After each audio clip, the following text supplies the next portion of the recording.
Am 4. April 2007 wurde in Coral und Paul Jones eine Tochter geboren. April. Trotz Cerebral Palsy und täglicher Medikamente wuchs sie zu einem sehr glücklichen, energiegeladenen und lebensfrohen Mädchen heran. Die Familie sagte, April habe das ganze Haus regiert. Sie war frech, aber sehr gutherzig und liebevoll. Sie liebte es, Fahrrad zu fahren, mit Freunden draußen zu spielen und war in der Schule sehr gut. Am 30. September 2012 bekam April einen hervorragenden Schulbericht und ihre Eltern erlaubten ihr, länger draußen zu spielen. An diesem Abend fuhr sie mit Freunden in der Nähe ihres Hauses im Gebiet Bryn Ygog Fahrrad. Um 19:20 Uhr sahen Zeugen, wie ein Land Rover mit hoher Geschwindigkeit aus dem Gebiet wegfuhr. Nur 9 Minuten später ging ein panischer Anruf bei der Notrufnummer 999 ein. Freunde, ich unterbreche euch kurz. Mich interessiert sehr, woher meine Zuschauer kommen. Deshalb möchte ich euch bitten, in die Kommentare zu schreiben, aus welcher Stadt ihr dieses Video schaut und wie spät es bei euch ist. Danke fürs Zuschauen, schreibt es gern rein und ich mache weiter. Hi, is it emergency? I've been kidnapped. I live in the dog. Hang on, Sal, can you speak to me? Hello. And what makes you think the dog has been kidnapped? Apparently, she's gone off in a car with somebody. Somebody picked her up in a car or something. Okay, what's the name of the child that's gone missing? April Jones, April, how old is she? 5. Der Notrufoperator schickte sofort die Polizei los und bereits nach 8 Minuten traf der erste Beamte am Ort ein. Die 7-jährige Freundin von April, die im Moment ihres Verschwindens dabei war, konnte eine kurze Beschreibung des Mannes und des Autos geben. Sie sagte, der Mann habe kastanienbraunes Haar, einen Bart gehabt und sei entweder in einem grünen Pullover oder einer Jacke gewesen. Doch ein Detail alarmierte die Polizei besonders. April stieg auf der Fahrerseite in das Auto ein. Das bedeutete, dass das Lenkrad auf der linken Seite war, was im United Kingdom sehr ungewöhnlich ist. Daraufhin erklärte die Polizei einen Notstand wegen eines möglichen Kindesentführungsfalls. Zeit war entscheidend. Der Tag hatte völlig normal begonnen. April war zum Schwimmunterricht gegangen, nach Hause zurückgekehrt und dann nach draußen zum Spielen gegangen. Trotz Oktober war der Abend warm und sonnig gewesen. Gegen 19:30 Uhr rief die Mutter von April die ältere Schwester an, völlig hysterisch und schreiend, dass April verschwunden sei. Die Panik in der Stadt wuchs mit jeder Minute. Als sich die Nachricht über Facebook und Twitter verbreitete, verließen hunderte Menschen ihre Häuser, um bei der Suche zu helfen. Bis 22:30 Uhr erklärte die Polizei offiziell, dass ihre Sorge um die Sicherheit von April rapide zunehme. Sie baten darum, jede Information zu melden, die helfen könnte, das Mädchen zu finden. Noch in derselben Nacht durchkämmten über 100 Freiwillige gemeinsam mit der Polizei das Gebiet. Menschen aus anderen Teilen von Wales und England schlossen sich der Suche an. Der Familie von April wurde verboten, selbst an der Suche teilzunehmen, aus Angst, sie könnten auf etwas Traumatisches stoßen. Das Gelände erschwerte alles zusätzlich. Berge, Wälder, Schluchten, Bäche, alte Schieferminen und starker Regen machten die Suche extrem schwierig. Die Polizei durchsuchte mehr als 60 Quadratkilometer und definierte über 300 einzelne Suchgebiete. Sie wussten, wenn April von einem Fremden mitgenommen wurde, konnte jede Sekunde darüber entscheiden, ob sie lebend gefunden wird. 8 Stunden nach dem Notruf 999 liefen die Suchmaßnahmen ohne Unterbrechung weiter. Über 120 Rettungskräfte und Beamte arbeiteten die ganze Nacht hindurch. Am nächsten Morgen aktivierte die Polizei das Child Rescue Alert System im gesamten United Kingdom. Es war das erste Mal, dass dieses System in einem solchen Ausmaß für ein vermisstes Kind eingesetzt wurde. Die Beschreibung von April, des verdächtigen Mannes und des Fahrzeugs wurde an alle Polizeieinheiten des Landes weitergeleitet. Within minutes of April's disappearance, Okay, people, let's go forward. the people of Machynlleth had turned out in their hundreds to help in the search. All right. alongside professional volunteers, they carried on through the night. There's a large number of people here this morning, and we are very grateful indeed for all of your help and assistance. And into the following day.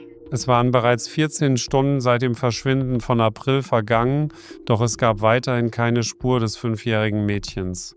Im gesamten Gebiet wurden Vermisstenplakate aufgehängt, die Polizei errichtete Straßensperren und kontrollierte Fahrzeuge. Der Druck der Medien stieg mit jeder Stunde und Pressekonferenzen fanden nahezu ununterbrochen statt. In der Zwischenzeit erhielt Detective Superintendent Andy John den Auftrag, die Person zu finden, die April entführt haben könnte. Die Polizei sprach erneut mit ihrer 7-jährigen Freundin und erfuhr ein wichtiges Detail. April wurde in das Auto hineingehoben. Aufgrund ihrer Cerebral Palsy konnte sie das nicht alleine tun. Doch die entscheidende Frage blieb offen: Kannte sie den Mann? Am Morgen des 2. Oktober deuteten die Ermittlungen auf einen lokalen Bewohner hin, Mark Bridger. Zuvor war er nie im Fokus der Polizei gewesen. Zeugen berichteten, dass sein Fahrzeug genau zur Zeit des Verschwindens von April in der Gegend war. Und das Wichtigste, sein Land Rover hatte ein Linkslenkersystem, genau wie von der Freundin von April beschrieben. Die Ermittler erfuhren außerdem etwas Beunruhigendes: Mark Bridger hatte sich selbst den Suchteams angeschlossen, die nach April suchten. Logotizai erhielt Informationen über mehrere Adressen, an denen er sich aufhalten könnte, doch als Beamte diese Orte gleichzeitig überprüften, wurde weder Bridger noch April dort gefunden. Um 15:03 Uhr trafen Beamte am Cottage Mount Pleasant ein, in das Bridger erst wenige Wochen zuvor gezogen war. Ein Polizist betrat das Haus und rief laut nach April: keine Antwort. Um 16:30 Uhr erklärte die Polizei offiziell die Festnahme von Mark Bridger. Er wurde von einem Polizeihubschrauber entdeckt, als er mit seinem Hund einige Meilen vom Haus von April entfernt spazieren ging. Und es gab ein weiteres Detail, das die Ermittler alarmierte: Bridger hatte versucht, sein Aussehen zu verändern. Er hatte sich die Haare geschnitten und den Bart rasiert. Als er den Streifenwagen bemerkte, bestätigte ein Beamter seine Identität. Er wurde sofort verhaftet. Die Beamten beschrieben ihn als emotional gebrochen. Obwohl ihm das Recht zu schweigen erklärt wurde, sagte Bridger, dass er sprechen müsse. Er wurde zur Polizeidienststelle in Aberystwyth gebracht. Die Station wurde für andere Inhaftierte geschlossen, um den Ermittlern volle Konzentration auf den Fall zu ermöglichen. Nach seiner Festnahme wandte sich Corral mit einer emotionalen Bitte an die Öffentlichkeit, gemeinsam mit Detective Superintendent Rick Bevan bei der Suche nach April zu helfen. There must be someone out there who knows where she is and can help the police find her. We are desperate for any news. April is only 5 years old. Please, please, help find her.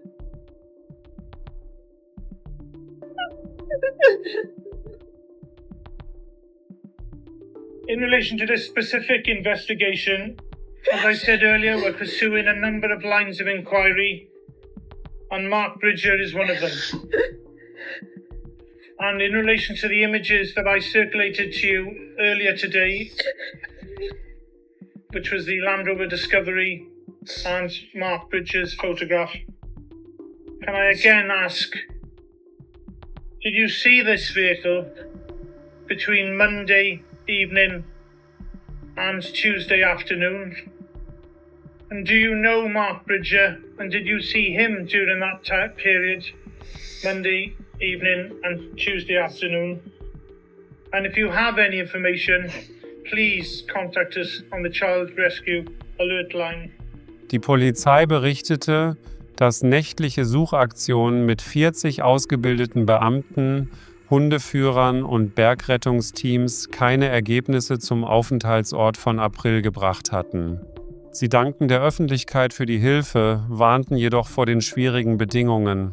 Später erklärte die Polizei, dass diese Operation im United Kingdom in Umfang und Geländekomplexität beispiellos gewesen sei. Benachbarte Einheiten und spezialisierte Teams wurden ebenfalls eingesetzt und konzentrierten sich auf mehr als 20 Orte in der Region. Im Rahmen der Operation erhielt die Polizei 600 Hinweise von Bürgern. Searching till about 3 o'clock. They've gone home to bed for a couple of hours and they've come back for 6:30 for daylight, ready to go again. An der Suche waren 100 Freiwillige der Bergrettung beteiligt, 100 spezialisierte polizeiliche Suchkräfte sowie die Küstenwache und RNLI. I've got 2 people who don't have transport, so I'm going to take them with me, and I'll meet you at this junction then. Lovely. Police are going to tell the locals to stop. I don't think they're going to stop anyway because it's such a close community. We just need to find her.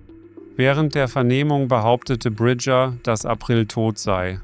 Er sagte, er habe sie versehentlich mit dem Auto angefahren, sie dann in Panik ins Fahrzeug gesetzt und versucht, eine Herz-Lungen-Wiederbelebung durchzuführen. Das habe jedoch nicht funktioniert.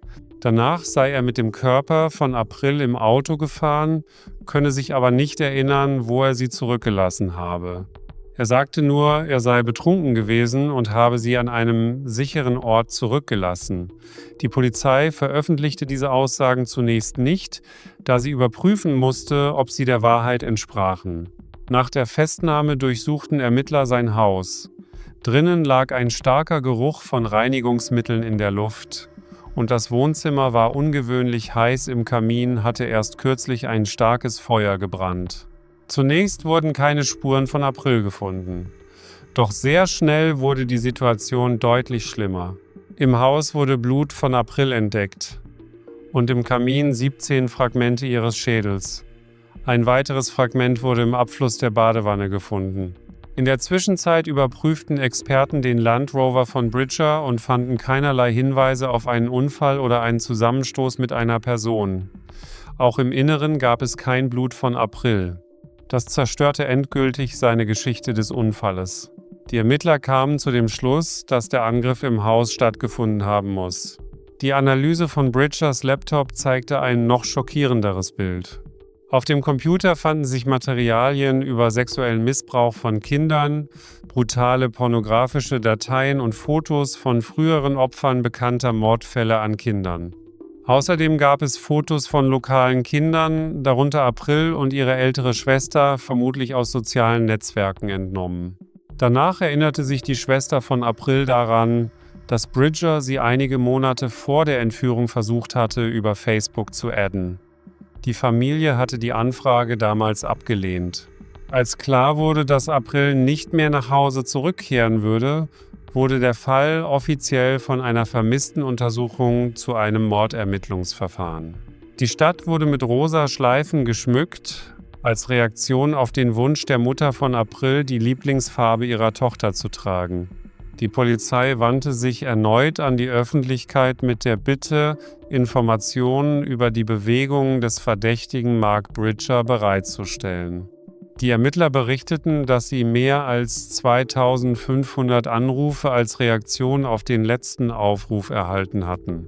Premierminister David Cameron sagte, dies sei der schlimmste Albtraum jeder Familie und forderte alle mit Informationen auf, sich bei der Polizei zu melden. Die Zeit für die Vernehmung von Bridger lief schnell ab. Die Polizei hatte bis 17 Uhr Zeit, Anklage zu erheben oder ihn freizulassen, konnte jedoch eine Verlängerung um 24 Stunden beantragen. Bridger erschien um 15:30 Uhr vor Gericht in Aberystwyth, wo der Polizei weitere 24 Stunden für die Vernehmung gewährt wurden. Wieder beteiligte sich die Gemeinschaft massiv an der Suche. Etwa 450 Menschen folgten dem Aufruf und halfen dabei, die Dörfer rund um den Wohnort von April zu durchsuchen. Have you got a car? Is it four-wheel drive? And the area which you know best. Den Freiwilligen wurde gesagt, sie sollten sich von Flüssen, Wäldern und Orten wie Minenschächten fernhalten, dort arbeiteten spezialisierte Teams. Am Samstag, dem 6. Oktober, 5 Tage nach dem Verschwinden von April, wurde Mark Bridger offiziell wegen Entführung, Mord und Behinderung der Justiz im Zusammenhang mit der Vertuschung ihrer sterblichen Überreste angeklagt. Die Anklage löste gemischte Gefühle aus Erleichterung darüber, dass der Verdächtige festgenommen wurde, und gleichzeitig Entsetzen über das, was April widerfahren war. Mark Bridger wurde am 6. November 1965 in Surrey geboren. Menschen beschrieben ihn als charismatisch und gesellig, aber gleichzeitig als besessen von militärischen Themen. Jahrelang hatte er gelogen, er habe bei den SAS gedient und als Pionier gearbeitet, was sich später als erfunden herausstellte. Schon in jungen Jahren hatte er Probleme mit dem Gesetz Schlägereien, Sachbeschädigung, Fahren ohne Versicherung. Später zog er nach Wales, arbeitete in verschiedenen Jobs als Koch, Mechaniker, Rettungssanitäter und sogar als Metzger in einem Schlachthof. Er hatte 6 Kinder von verschiedenen Frauen. Und kurz vor der Entführung von April erlebte er eine weitere schmerzhafte Trennung. Bekannte sagten, dass er nach solchen Trennungen viel zu trinken begann und Antidepressiva nahm. Einige Stunden vor der Entführung schrieb Bridger Frauen auf Facebook und schlug Treffen vor. Doch die Ermittler schockierte noch etwas anderes. Auf seinem Computer fanden sich Materialien über sexuellen Missbrauch von Kindern und Fotos von ermordeten Kindern aus bekannten Kriminalfällen. Unter den lokalen Fotos waren auch Bilder von April und ihrer älteren Schwester aus sozialen Netzwerken entnommen. Die Polizei ging davon aus, dass Bridger bei der Entführung von April nicht wusste, dass ein anderes Kind es gesehen hatte. Bereits an diesem Abend wurde sein Land Rover in der Nähe des Hauses Mount Pleasant gesehen. Die Ermittler vermuteten, dass genau dort April getötet wurde und er anschließend versuchte, die Spuren der Tat zu verwischen. Blut von April wurde unter dem Teppich im Wohnzimmer und in der Nähe des Ofens gefunden. Die Polizei ging außerdem davon aus, dass er nach der Tat ihren Körper zerstückelte und die Überreste an verschiedenen Orten verteilte. Bald darauf erschien Mark Bridger vor dem Gericht in Aberystwyth. Vor dem Gebäude hatte sich eine Menschenmenge versammelt, einige riefen Beleidigungen und ein Mann warf sogar eine Flasche auf den Polizeiwagen, mit dem er zum Gericht gebracht wurde. Später wurde Bridger in das Gefängnis HMP Manchester gebracht, früher bekannt als Strangeways. There have been many expressions of hope over the last 7 days. This time, they lit lanterns.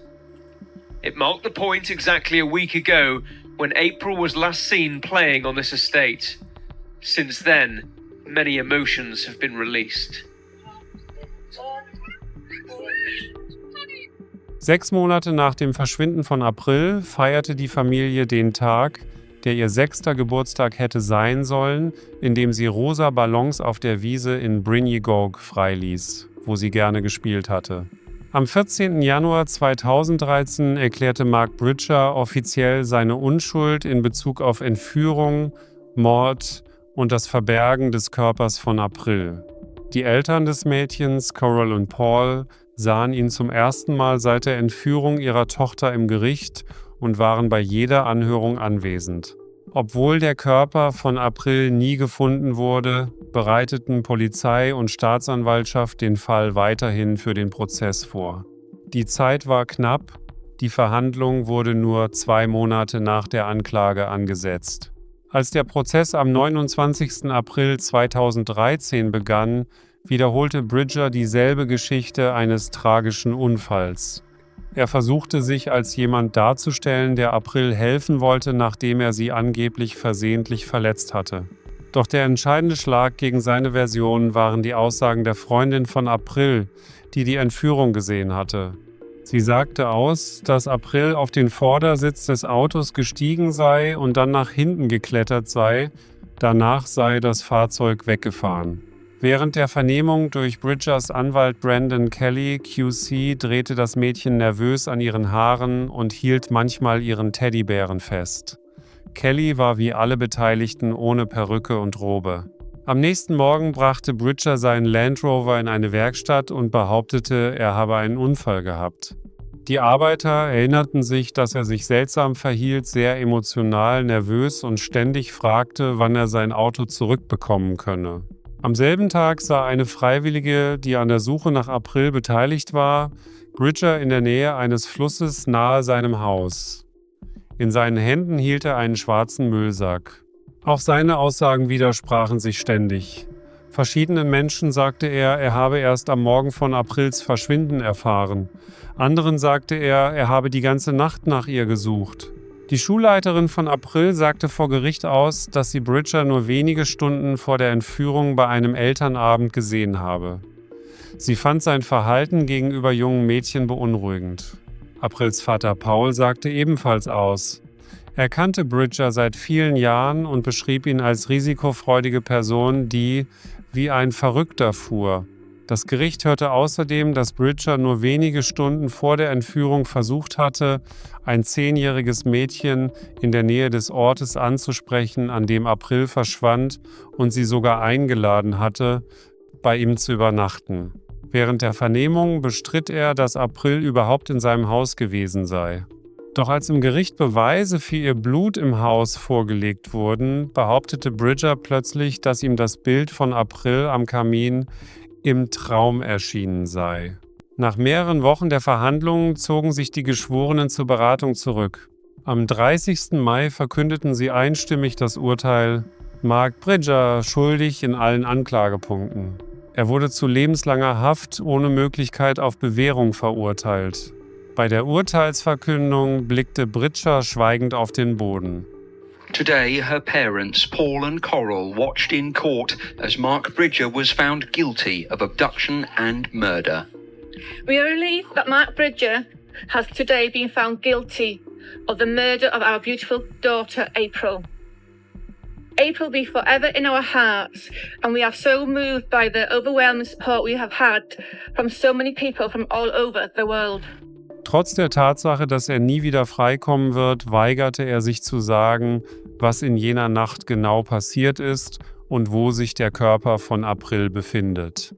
Weitere Überreste von April Jones wurden nie gefunden.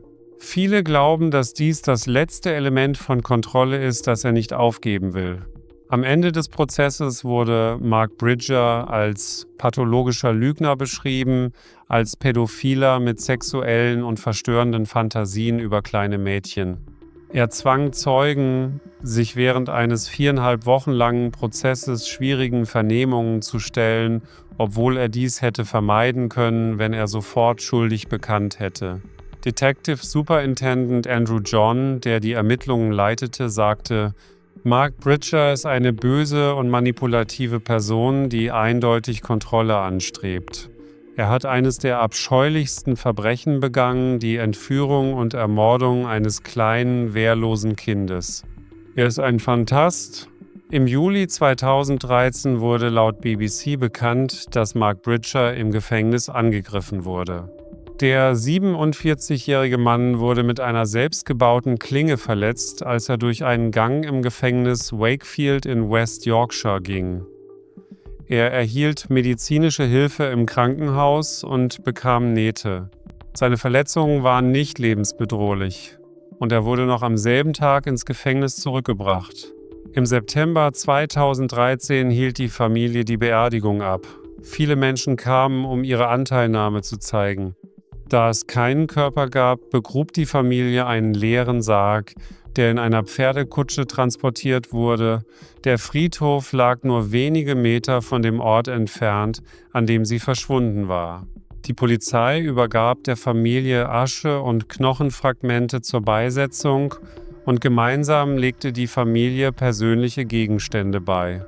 Dies gab der Familie einen Ort, an den sie kommen konnte, um sich an April zu erinnern und zusammen zu sein. April's coffin made the 1-mile journey from the house to the church through the middle of town, passing pink ribbons along the route. Last October, the ribbons were the symbol of the search. Today they are a tribute to her, and hundreds of people who had joined that search joined the solemn procession. Parents here holding their children close.